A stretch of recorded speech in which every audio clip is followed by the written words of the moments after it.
Okay, here is, get it steady here.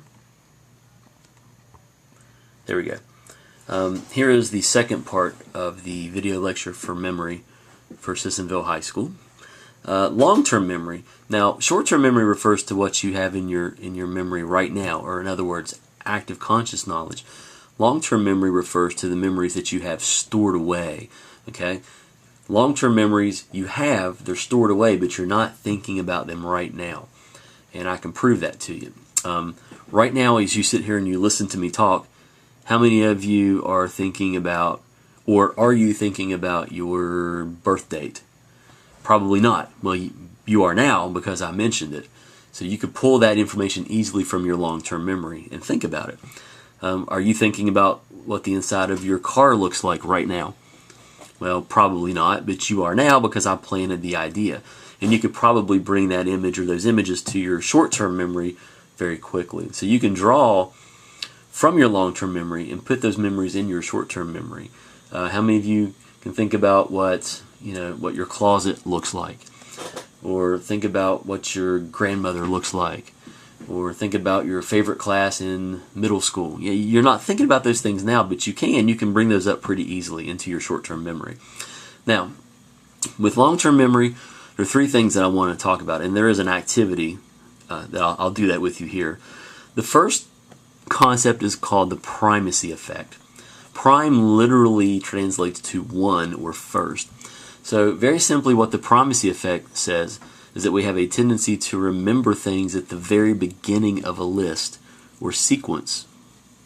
Okay, that's it. Again, primacy effect indicates that we have a tendency to remember things at the very beginning of a list or the very beginning of a sequence of events. Now, the recency effect, and recent, think of the word recent as in just happened. The recency effect indicates that we also have a tendency to remember things at the very end of a list or the very end of a sequence of events. Again, the recency effect indicates that we have a tendency to remember things at the very end of a list or the very end of a sequence of events.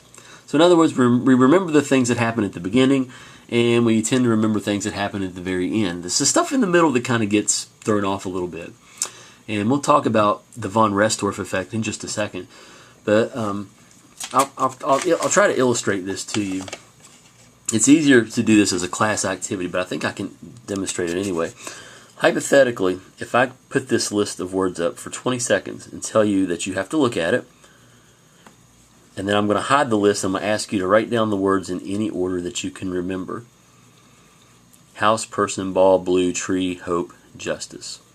You don't really have to do this right now, but I could ask you to do that. Then I could hide the list. Then I would ask you to write down the words you can remember.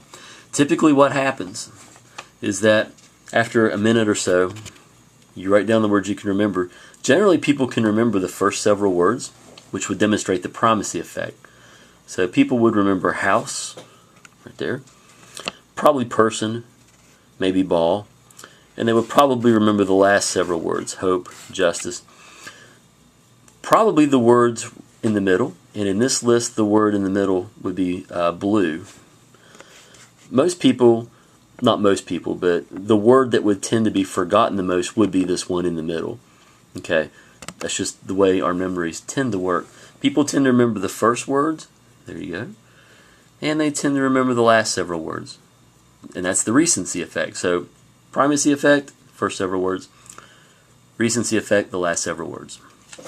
Now, with the von Restorff effect, which is right there, the von Restorff effect indicates that we can and we do have a tendency to remember things in the middle of a list or sequence of events if that word or term is unusual in any way.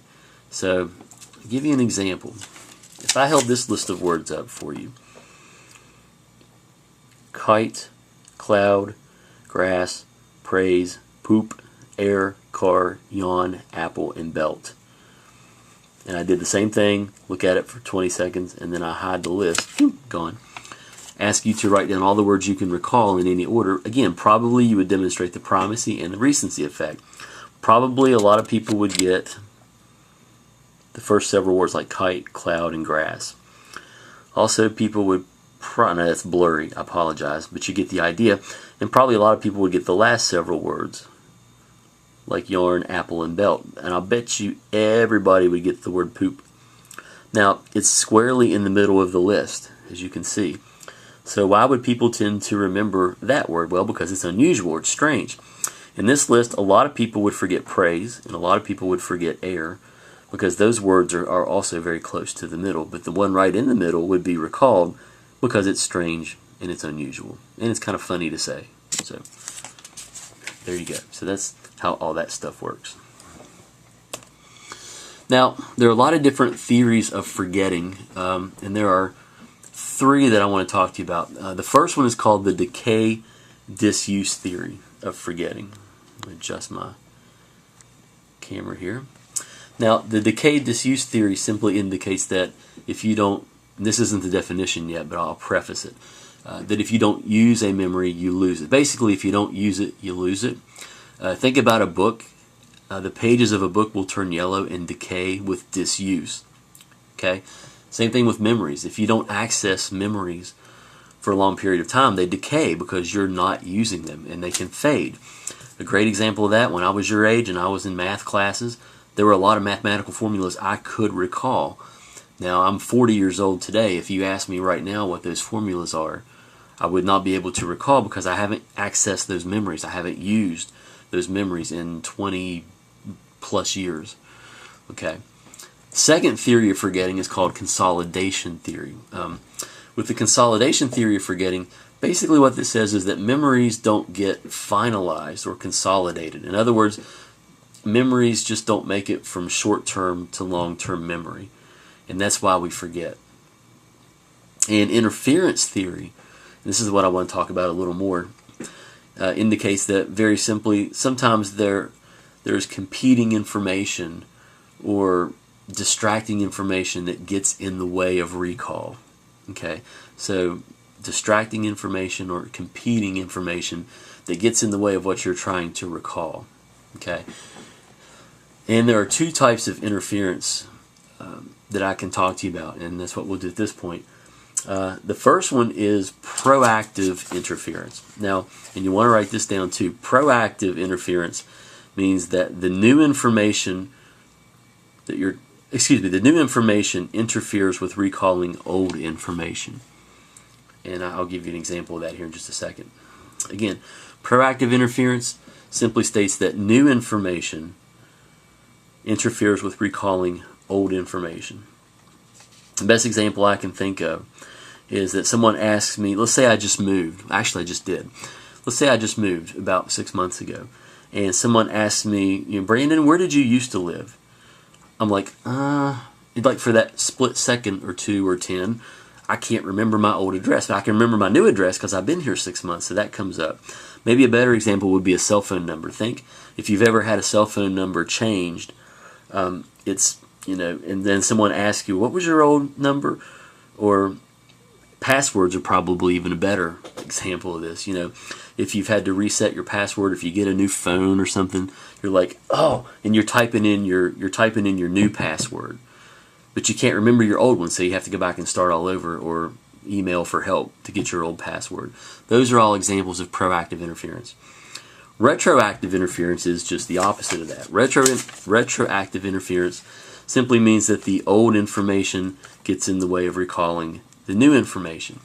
And I have the best example of retroactive interference ever, and I'm going to share it with you. And this is a true story. It takes me back to my college days. Now, I'm going to change the names to protect the guilty or the innocent here, okay?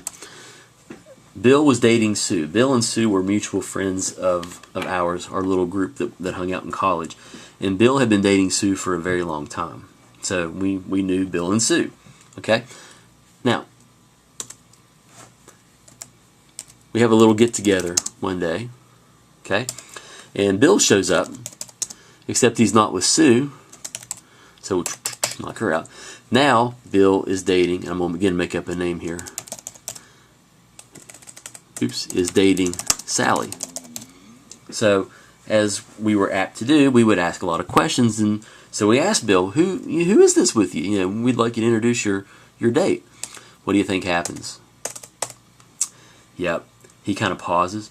His face gets very, very red, very red. And it's obvious that he's struggling to remember the name of his new date, Sally. And finally, after about 10 seconds of struggling, he comes up with the name Sue. You got it. Classic example of retroactive interference.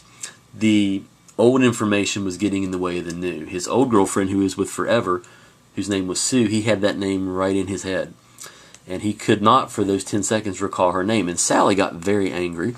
And as she was leaving and cursing him at the same time for not remembering her name, as soon as she walked out the door, he looks at me and says, "Oh yeah, Sally." So not a good moment for Bill. So that's an example of retroactive interference. And you could use examples with phone numbers, cell phone numbers, passwords. You could do the same kind of thing there. But it's just, again, the old information getting in the way of the new when we're talking about retroactive interference. So we'll get back there. And this is probably a good place to stop the second part of the video lecture for memory.